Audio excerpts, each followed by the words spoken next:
Oke, pada kesempatan kali ini saya mau mengucapkan terima kasih banyak kepada Metro kita yang udah kasih kesempatan buat saya untuk, sharing sedikit pengalaman gitu yang belum banyak ini gitu.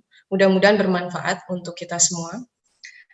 Dari beberapa judul yang kemarin sempat didiskusikan dengan, tim Metro kita, kemudian akhirnya saya memilih, rural planning dan sustainable rural development. Jadi ada strong relationship antara rural planning dan sustainable rural development. Ada peribahasa katanya kalau nggak kenal maka nggak sayang gitu ya. Perkenalkan saya Vidya Spy, saya asli Solo, Surakarta, di Pulau Jawa gitu ya. Kemudian saya sempat menempuh pendidikan S1 di Universitas Gadjah Mada, itu merupakan apa namanya, perjalanan saya terjauh gitu, karena saya nggak pernah jalan-jalan keluar pulau ataupun, keluar kota sebelumnya. Jadi Yogyakarta itu terjauh. Setelah lulus saya sempat bekerja 2 tahun di Jakarta, kemudian dapat kesempatan bekerja di Singapura, di sebuah perusahaan konsultan arsitek di sana. Nah, dari Singapura itu sebenarnya opportunity-nya lebih luas lagi yang saya mendapatkan banyak kesempatan untuk mengerjakan kota sebenarnya di Cina, India, Istanbul, Dubai, Qatar dan seterusnya. Kemudian saya ngerasa sedikit apa ya, pengen punya knowledge baru untuk memperkaya apa namanya pengalaman saya dan pengetahuan. Saya memutuskan studi di KU Leuven di Belgia. Nah, karena Belgia letaknya di Eropa, saya dapat opportunity lebih banyak lagi untuk bisa travel ke beberapa negara di Eropa dan Skandinavia. Jadi setelah lulus, saya mutusin sebelum pulang ke Indonesia, saya masih punya waktu 2 bulan nunggu apa namanya wisuda. Waktu itu saya jalan-jalan sampai ke Skandinavia Utara waktu itu. Kemudian saya mampir ke beberapa desa di Skandinavia Utara dan Eropa. Nah, di situ ada hal yang menarik banget nanti yang akan saya bahas di bawah. Kemudian saya ketika memutuskan pulang ke Indonesia, saya sangat tertarik dengan isu desa. Itu yang ingin saya kembangkan. Kenapa desa-desa di Eropa dan Skandinavia bisa begitu kaya, sustainable dan seterusnya yang berbeda gitu ya dengan beberapa kondisi desa di Indonesia.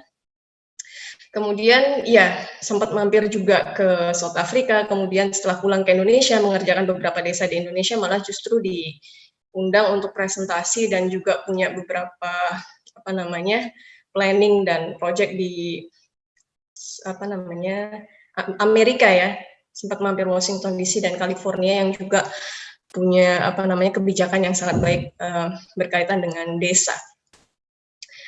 Oke, saya mencoba membuat judul tadi ya, Inggrisan gitu ya, atau dengan bahasa Inggris. Mungkin kalau ditranslate gitu ke bahasa Indonesia adalah rural planning dan sustainable rural development. Jadi rural planning sendiri sebenarnya adalah perencanaan desa, kemudian sustainable rural development itu adalah pengembangan desa yang berkelanjutan. Dua hal ini sangat penting sekali sebenarnya. Dua hal ini juga yang biasanya dilakukan oleh beberapa negara maju terhadap area atau desa-desa mereka. Oke, kalau di Indonesia sendiri sekarang tuh planning yang saya tahu yang biasanya dikerjakan oleh para planner itu masih sebatas pada structural planning, development planning, master planning, dan regional planning. Padahal di beberapa negara maju sendiri yang namanya planning itu sudah banyak gitu ya, bahkan udah generasinya sudah banyak sekali. Mereka punya strategic spatial planning, mereka punya integrated area planning, social innovation, bahkan di Amerika sendiri sudah punya one map policy planning. Jadi seluruh planning itu sudah berada di satu map yang apa ya, overlapnya, integrasinya itu bisa dilihat. Jadi bukan hanya sebatas RTBL ataupun master planning saja. Sedangkan sustainable development sendiri sebenarnya tadi sudah dijelaskan oleh Pak Hari, yang sebenarnya sudah sangat lengkap sekali. Tapi bagi saya dari banyak teori sustainable development, saya paling apa ya, menurut saya paling menarik adalah 3 hal ini ya. Jadi yang 3 pilarnya dari sustainable development yaitu ekonomi, sosial, dan ekonomi, sosial, dan ekologi. Kemudian bahwa sustainable development itu berarti pengembangan yang juga memperhatikan kebutuhan dari generasi ke depan, juga kebutuhan kita saat ini. Jadi kita tidak mengorbankan kebutuhan saat ini dan tidak mengorbankan kebutuhan di masa yang akan datang. Dan juga sebenarnya saat ini itu seperti kita tahu sebenarnya ada 17 Goal Sustainable Development ini yang sebenarnya menarik sekali. Kalau kita mempelajari ini sebenarnya gitu ya, ini juga sebenarnya sumber apa ya, kita bisa engage banyak kolaborasi dengan banyak negara di luar itu, juga banyak institusi gitu untuk meng-create program-program yang juga mendukung desa gitu. Kalau kita paham sedikit tentang kayak 17 Goal ini, jadi tidak hanya tergantung pada dana desa gitu. Sumber finance banyak sekali, tapi kadang saat ini kebanyakan desa fokusnya masih hanya pada dana desa saja. Tapi kalau paham ini sebenarnya banyak sekali opportunity kerjasama dan finance. Oke, sebelum jauh, kalau tadi tak kenal tak sayang ke saya, kalau sekarang kita coba kenal sebenarnya desa dan kota itu apa sih, gitu kan. Kalau bagi saya sendiri setelah melihat beberapa desa di beberapa negara, bagi saya yang menarik dari desa yang sesuatu yang sangat berbeda dari kota adalah desa itu sangat strongly related to nature, landscape. Kalau kota itu punya struktur jalan, punya struktur infrastruktur, fasilitas yang baik, sedangkan desa itu segala sesuatunya bertumpu pada landscape alam. Mereka punya society yang lebih solid dan kompak gitu ya. Bahkan beberapa desa tuh biasanya mereka satu family gitu, punya hubungan kekeluargaan yang sangat kuat, gotong royongnya juga sangat kuat, dan desa ini sebenarnya sepadat-padatnya desa tetap nggak padat gitu, density-nya bisa dibilang low. Dan kalau kita lihat di Indonesia sendiri gitu ya, jumlah desanya banyak banget, walaupun sebenarnya belum ada angka fix karena antara BPS sama kementerian apa itu total jumlah desa di Indonesia tuh masih ada perbedaan gitu. Ada yang menyebut 74.000 sekian, ada yang 83.000 sekian, dan ada juga yang 80 sekian. Jadi saya belum, tapi ini saya hanya ambil ini saja. Kurang lebih sebenarnya sama. Nah, di Indonesia sendiri kalau jumlah kotanya gitu ya, kita punya 93 kota. Terus kemudian kita punya 5 kota administratif. Nah, jumlah desanya itu sebenarnya udah ada puluhan ribu. Tapi sayangnya kalau kita mau nyari expert, seorang tenaga ahli yang menangani desa itu lebih susah daripada tenaga ahli yang menangani kota gitu, karena kebanyakan planner itu saat ini fokusnya masih di concentrate itu di regional planning, khususnya planning kota ya, bukan desa. Padahal di beberapa negara maju planning itu juga diterapkan di desa-desa mereka. Kenapa desa-desa mereka sustainable, masyarakat desanya itu ya hidupnya bisa dibilang makmur dan sejahtera gitu ya. Oke, seperti kita ketahui, ini nggak usah saya bahas, pasti teman-teman tahu bahwa kepala daerah itu apa, kemudian pimpinan tertinggi di kota apa, di desa apa, itu saya rasa saya nggak usah bahas di sana. Nah, kita tahu di sini bahwa Jawa itu merupakan pulau yang memiliki jumlah desa terbanyak. Tapi Jawa juga memiliki tekanan yang cukup tinggi, yaitu urbanisasi terjadi di mana-mana. Bahkan Jawa Tengah yang sebenarnya dulu mungkin self-sufficiency ya, sekarang bisa dibilang yang self-sufficiency di Jawa adalah Jawa Timur. Gitu. Jadi karena urbanisasi yang tinggi sekali, gitu, pembangunan jalan di mana-mana, alih lahan dari pertanian ke infrastruktur dan seterusnya. Gitu. Jadi Jawa ini sebenarnya tekanannya cukup tinggi sekali. Gitu. Di satu sisi bagus, fasilitasnya lengkap, tapi di sisi lain juga terancam self-sufficiency-nya. Ya. Oke, belajar dari desa-desa di Norwegia merupakan turning point saya sebenarnya, ngelihat bahwa desa itu punya potensi yang besar sekali. Di Norwegia itu sebenarnya hanya ada satu kota besar, yaitu Oslo. Jadi nggak seperti di Indonesia ya, Indonesia tuh kotanya banyak banget. Gitu. Mereka hanya punya Oslo, kemudian akses menuju, dan hampir seluruhnya itu desa. Gitu. Dan akses menuju ke beberapa desa itu sudah difasilitasi regional train dan jalan raya. Gitu. Waktu itu sempat mampir ke satu permukiman gitu, saya nginep di rumahnya nelayan gitu, saya diajak mancing crayfish, salmon dan seterusnya. Di kampung itu hanya ditinggali 10 keluarga. Ada 10 anak gitu yang ngelola pabriknya, ngelola penangkaran ikannya dan pengolahannya, pengirimannya sampai menangani global consumption gitu. Jadi 10 anak muda ini nanganin produksi salmon yang dikonsumsi dunia. Mereka hanya butuh kerja 7 bulan, kemudian sisanya mereka travel atau mereka liburan. Jadi setahun tuh nggak kerja 12 bulan. Dan mereka hidup sangat sangat luar biasa gitu, maksudnya sangat ini ya yang dimiliki masyarakat desa atau petani dan nelayannya gitu.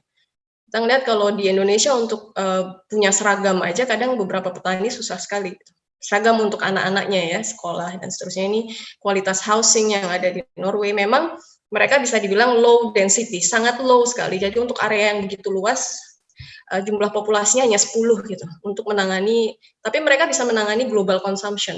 Di sini desa nelayan salmon gitu ya. Dan hanya 10 orang di pabrik, 10 orang di apa namanya di perusahaan dan 10 orang di sangat apa ya, mereka sangat efisien dan sebagian besar dikerjakan oleh robot karena memang jumlah penduduk mereka sangat minim.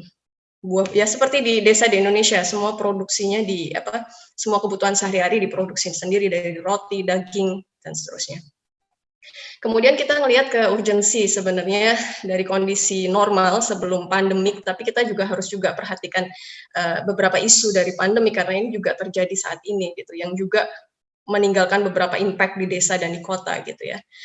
Seperti kita ketahui bahwa sebenarnya desa itu punya peran yang luar biasa, yaitu di mana nature production, kemudian food production itu diproduce di desa gitu, bukan di kota gitu ya. Jadi beberapa natural produksi alam dan produksi pangan itu dikelola di desa. Kalau kita tidak memperhatikan perencanaan di desa, berarti kedepannya kebutuhan produk alam dan kebutuhan pangan kita akan terganggu.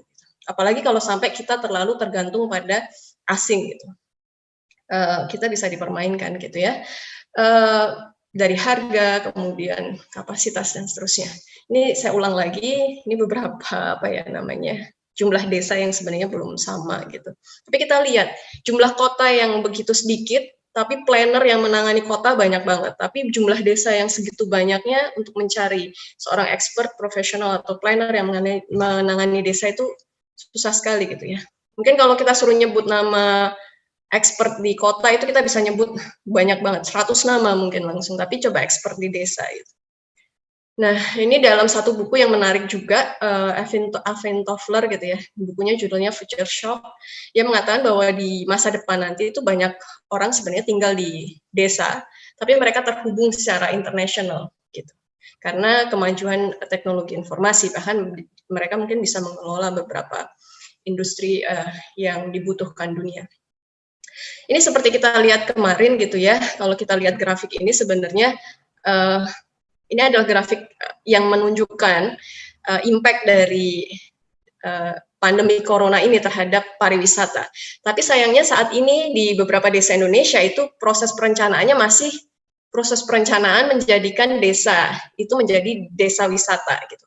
Padahal kita lihat kemarin pariwisata itu merupakan sektor yang paling terdampak gitu ya. Kita lihat bahkan corona ini kalau kita lihat grafik yang kuning turun ini lebih buruk kondisinya daripada krisis global yang dulu minyak, kemudian tsunami dan juga bahkan perang dunia. Jadi ini penurunan pariwisata begitu drastis. Sedangkan beberapa desa di Indonesia tuh kadang terlanjur proses perencanaannya hanya menjadikan tulang punggung ekonomi desa itu hanya pada pariwisata saja gitu. Bahkan beberapa lahan produksi terpaksa diubah menjadi beberapa fasilitas untuk pariwisata itu. Padahal dalam perencanaan juga harus mempertimbangkan kondisi-kondisi spesial seperti ini. Jadi nggak total semuanya lalu diubah menjadi pariwisata, padahal potensi sesungguhnya adalah desa produksi dan seterusnya. Nah, kita lihat di sini bahwa sebenarnya sektor pertanian, produksi, dan perdagangan itu memberikan dampak 4 kali lebih efektif menurunkan kemiskinan di pedesaan gitu daripada sektor-sektor yang lain seperti tourism dan seterusnya, karena dalam pertanian, produksi dan perdagangan seperti di beberapa negara di beberapa desa di Skandinavia, mereka tidak tergantung pada berapa sih turis yang mau datang. Jadi tiap hari memang desa-desa itu memproduksi. Tiap hari desa-desa itu akan distribute produk mereka ke dunia gitu. Jadi tidak tergantung dengan data jumlah turis yang akan datang. Sedangkan mereka bisa mempertahankan lahan-lahan produksi mereka gitu ya untuk meningkatkan produksi pangan dunia bahkan gitu. Oke, kita belajar ke desa-desa di Indonesia. Kalau tadi ada sedikit cerita desa di Skandinavia, sebenarnya saya juga bisa cerita desa di US, tapi untuk mempersingkat, jadi kita langsung ke sini aja. Desa-desa Indonesia, aspek impact. Jadi saya sempat apa ya, habis lulus saya pulang ke Indonesia, saya hanya randomly jalan beberapa desa di Jawa sampai ke NTT, juga di beberapa pulau lain. Ini di NTT waktu itu ya dari housing dan lain-lainnya masih sangat tergantung, bahkan ini tergantung dengan material alam, bahkan ini cara mereka mendistribusi air gitu ya, dari sumber air ke rumah-rumah tuh masih menggunakan bambu. Saya nggak nggak habis pikir gitu. Saya ngebayangin kalau ada orang jahil masukin sesuatu ke air itu apa yang terjadi dengan permukiman di bawah sana gitu. Karena ini benar-benar expose gitu, distribusi airnya expose sekali. Gitu. Saya hanya ngelihat tulang punggung di beberapa desa Indonesia itu seperti apa, perbedaan desa Indonesia dengan di Amerika, di Skandinavia dan Eropa, Cina itu seperti apa, kualitas kehidupan masyarakatnya. Saya juga ya hidup seperti masyarakat desa lah, saya tuh ladang, saya masak di dapur mereka dan seterusnya. Dan ini saya melihat gitu, kalau desa-desa di Amerika itu memang karena mereka mau mengejar produksi, akhirnya desa-desa mereka lebih cenderung menjadi desa apa ya, industri gitu. Jadi penggunaan pupuk urea dan seterusnya itu banyak sekali. Mereka bisa dibilang agak sedikit jauh dari apa namanya organik, walaupun ada beberapa desa yang tetap mempertahankan organik. Jumlah populasi desa di Amerika juga kecil gitu untuk area yang cukup luas. Sedangkan desa Skandinavia ini sangat sustainable, produk-produk mereka organik, jumlah penduduknya lebih minim lagi daripada US gitu. Sangat sedikit sekali, seperti saya bilang, untuk memproduksi konsumsi global hanya 10 keluarga menangani konsumsi global salmon tadi. Desa-desa Eropa beda dengan Skandinavia, desa-desanya lebih kecil, jadi petani itu tidak memiliki area yang seluas di desa-desa Skandinavia. Sedangkan kalau di Indonesia sendiri, khususnya di Asia itu karena kita memang populasinya tinggi gitu ya, jadi desa-desanya tuh cenderung dense. Jadi lahan produktifnya itu sebenarnya sangat kurang. Ditambah lagi karena tidak ada perencanaan, biasanya lahan produktif ketika diturunkan ke anak-anak, lahan produktif ya biasanya dibagi menjadi lahan waris. Nah, itu yang sebenarnya tidak diperbolehkan di negara-negara di Skandinavia. Lahan produktif itu tidak boleh dibagi menjadi waris kemudian berubah menjadi settlement. Itu yang terjadi di Indonesia, jadi kenapa desa-desa kualitasnya dari tahun ke tahun menurun gitu. Bahkan poverty-nya meningkat kalau di Indonesia. Jadi kebutuhan setiap desa itu sebenarnya untuk mandiri, maju, merdeka itu berbeda-beda gitu. Nggak harus semuanya jadi desa wisata. Karena sekarang ini kebanyakan desa-desa di Indonesia pengennya jadi desa wisata hanya karena dana desa untuk desa wisata itu apa ya, mendapatkan proporsi yang lebih besar daripada desa-desa yang lain. Kemudian semua desa latah pengennya jadi desa wisata tanpa melihat sebenarnya potensi mereka itu sebenarnya bukan di wisata, tapi mungkin di produksi, di hutan, ataupun di mining, dan seterusnya. Nah, ini salah satu contoh, waktu itu pernah kolaborasi dengan HRC, itu sebuah apa ini namanya, NGO di housing. Itu kita ngerjain rural planning dan sustainable rural development untuk melihat sebenarnya peran planning itu sebesar apa sih terhadap sustainable rural development gitu. Nah, ini kita dapat apa ya namanya dulu kesempatan untuk mengassist gitu ya, mendampingi masyarakat membuat planning di tiga desa di Wonosobo, Jawa Tengah. Jadi waktu itu kita datang ke sana. Ini juga sebenarnya outline yang sering saya pakai ketika melakukan perencanaan desa, yaitu saya akan melihat gambaran umum, kependudukannya seperti apa, kepadatannya seperti apa, infrastruktur yang sudah ada seperti apa, tulang punggung ekonomi dan produksi masyarakat seperti apa, fisik binaannya seperti apa, sosial budayanya seperti apa, adakah festival, kemudian acara-acara keagamaan gitu ya, kemudian figure ground saat existing seperti apa, visi misi desa itu sudah ada atau belum. Kalau mau jadi wisata ya kita lihat potensi wisata, kalau mau jadi desa produksi kita lihat potensi produksi, kemudian strength, weakness, opportunity, dan threat. Ini salah satu contohnya, saya akan cepat aja. Jadi kalau saya melihat poin-poin tadi itu sebenarnya akhirnya kita membuat dokumen dari beberapa poin yang kita lihat tadi. Jadi kita nggak datang dengan ide, kita datang untuk lihat dulu. Kita hidup dengan masyarakat, kita lihat, pelajari nature-nya, pelajari sosial, ekonomi, budayanya gitu kan. Sampai kita dapat semua datanya. Kadang masyarakat desa sendiri itu nggak paham potensi desa mereka tuh apa gitu, karena mereka tidak pernah mendokumentasikan isu positif, isu negatif, mereka tidak mendokumentasikan kekuatan mereka, kelemahan mereka di mana gitu. Nah, ini yang biasanya temuan-temuan ini yang kita dokumentasikan, kemudian kita share di FGD, bahkan kita ngitung gitu ya, misalnya dari sini itu produksinya berapa kilo, kemudian pendapatan dari sektor ini berapa rupiah dan seterusnya. Untuk melihat sebenarnya backbone utamanya tuh di mana gitu. Terus kemudian sumber pemasukan desa itu jadi penting sekali gitu untuk melihat kerjasama stakeholder dan seterusnya. Kemudian festival, kalau kita datang ke desa jangan hanya yang terlihat dengan mata, tapi apa yang kita dengar, apakah setelah maghrib itu ternyata ada suara-suara apa gitu, itu yang kita capture semua. Kemudian tanaman, karena yang menarik dari desa itu bahwa komunitasnya bukan hanya manusia, tapi yang terpenting juga aktannya itu bukan hanya manusia, tapi juga beberapa binatang gitu, tumbuhan dan seterusnya. Karena ternyata untuk beberapa produksi itu juga tergantung dari lebah gitu ya. Kita nggak bisa menebang pohon sembarangan karena akan ada beberapa populasi binatang yang juga terganggu ketahanan hidupnya. Itu juga yang harus kita perhatikan. Jadi harus lebih sensitif daripada ketika kita mengerjakan perencanaan kota. Karena sangat tergantung dengan landscape dan alam. Kalau sangat tergantung dengan landscape dan alam berarti juga sangat tergantung dengan makhluk hidup lain selain manusia ya. Nah, ini salah satu contohnya apa saja visinya sudah ada belum? Kalau belum ada, kita bentuk bareng-bareng bersama masyarakat. Kemudian mapping itu menjadi sesuatu yang penting sekali untuk tahu luasan mereka seperti apa, batas daerah mereka seperti apa, potensi yang belum dikembangkan, yang sudah dikembangkan seperti apa. Kadang masyarakat dan desa itu juga nggak punya peta gitu ya. Oke, nah ini cepat aja. Kemudian kita ngelihat apakah betul-betul potensi wisatanya itu sangat magnificent ya. Ini yang harus dilihat juga. Jadi kita nggak bisa nentuin bahwa desa itu jadi desa wisata. Padahal sebenarnya bukan potensi wisata yang besar, tapi mungkin produksinya. Kita cepat aja karena waktunya terbatas. Oke, kita harus lihat strength, kekuatannya apa gitu. Air mungkin, kelemahannya apa, aksesnya sulit gitu ya. Belum ada akses dulu waktu di satu desa di Kemuning itu ternyata belum ada akses yang baik gitu. Kemudian peluangnya apa? Apakah di situ memang ada peluang wisata? Kalau iya apa? Gitu. Kemudian ancaman kita juga harus lihat apakah longsor ataukah gempa dan seterusnya, karena itu juga nanti strategi apa, infrastruktur apa yang harus ditambahkan, fasilitas apa yang harus ditambahkan.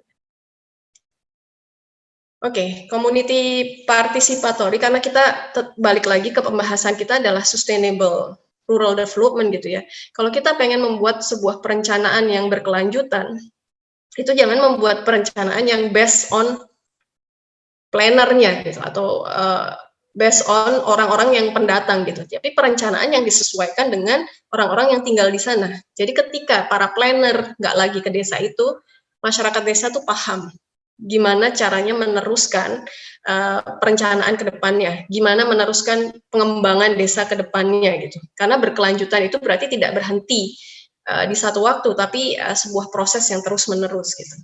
Nah, community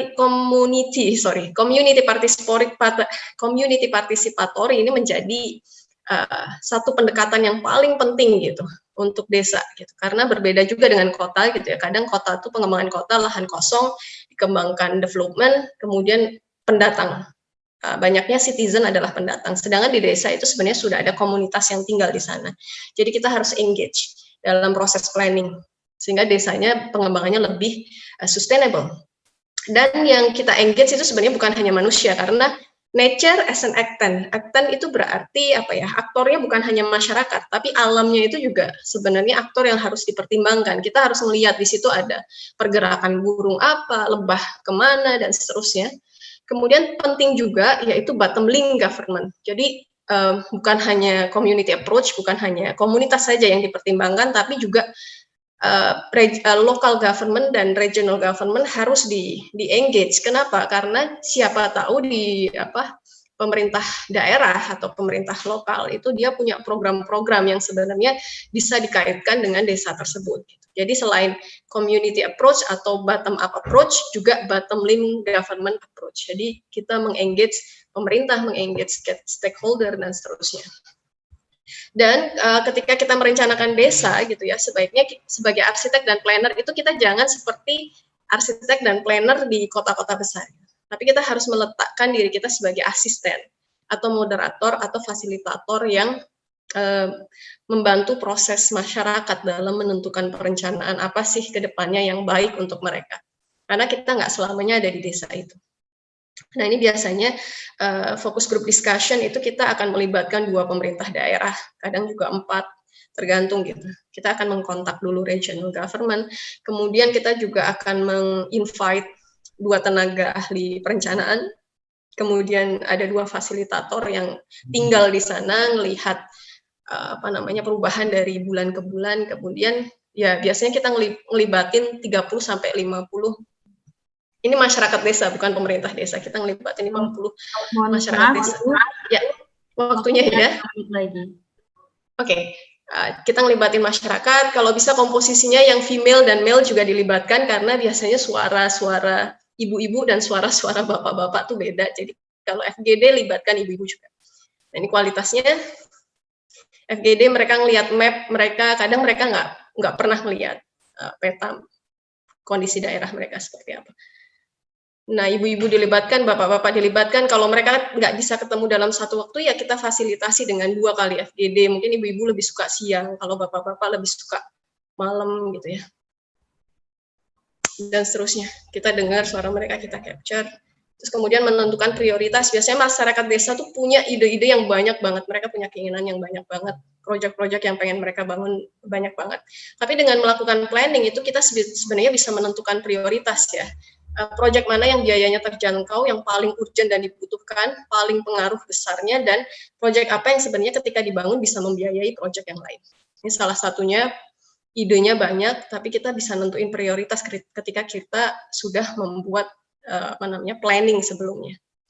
Nah, proses planning dan dokumen planning ini sangat penting sekali sebenarnya. Setelah kita buat dokumen planning, sebenarnya masyarakat desa itu jadi punya kesempatan untuk mendekati banyak stakeholder lain atau potensial kolaborator, bank, kemudian perusahaan dan seterusnya untuk bahkan pemerintah daerah dan seterusnya untuk mengerjakan beberapa proyek di desa mereka. Ya, ini ada template. Ini akhirnya saya meng-create template ini supaya bukan saya aja yang ngerjain planning desa gitu. Karena ada banyak sekali aspek yang harus dilihat ketika kita melakukan planning desa. Ya. Mungkin kalau penutupnya adalah perencanaan desa dan pengembangan desa yang berkelanjutan menurut saya adalah sebuah proses yang terus-menerus. Jadi jangan ketika kita mengerjakan planning desa atau kita pengen membuat satu pengembangan desa yang berkelanjutan, kita melihatnya sebagai proyek atau pekerjaan yang selesai sekali waktu gitu. Jadi karena itu proses, jadi kita harus membentuk satu semacam kayak ekosistem, sehingga ketika kita tidak lagi di sana, masyarakat itu tahu bagaimana meneruskan proses planningnya, bagaimana mereka meneruskan pengembangan desanya agar terus berkelanjutan. Oke, terima kasih dan thank you well. Saya kembalikan pada moderator. Yes, terima kasih Ibu atas pemaparan materinya yang sangat jelas dapat kami terima. Baik, Ibu Widya, saya persilahkan untuk 1 menit closing statement pada sesi kali ini. Silakan Ibu. Ya, saya berharap sih ke depannya makin banyak arsitek planner yang put concern di desa-desanya Indonesia, karena sebenarnya potensinya sangat besar sekali gitu ya. Kemudian kita tahu jumlahnya juga puluhan ribu, dan kita tahu sendiri juga sebenarnya desa itu menyimpan banyak potensi yang besar. Salah satunya adalah mereka yang memproduksi nature product dan food consumption, kebutuhan paling dasar manusia untuk hidup. Jadi ke depannya kita harus baik pemerintah, planner, profesional ataupun masyarakat desa sendiri harus put concern gimana membuat desa mereka itu sustainable, yang juga mendukung kehidupan masyarakat desa dan juga agenda-agenda nasional dan regional. Mungkin itu dari saya. Terima kasih banyak. Mohon maaf kalau ada kesalahan. Ya, terima kasih closing statement yang sangat baik. Closing statement tersebut menandakan berakhirnya online course pada hari ini. Saya yakin ilmu yang disampaikan semuanya bermanfaat bagi kita semua. Saya Nadia Zaintika sebagai moderator. Mohon maaf jika terdapat kesalahan. Terima kasih atas perhatiannya. Saya akhiri. Selamat sore.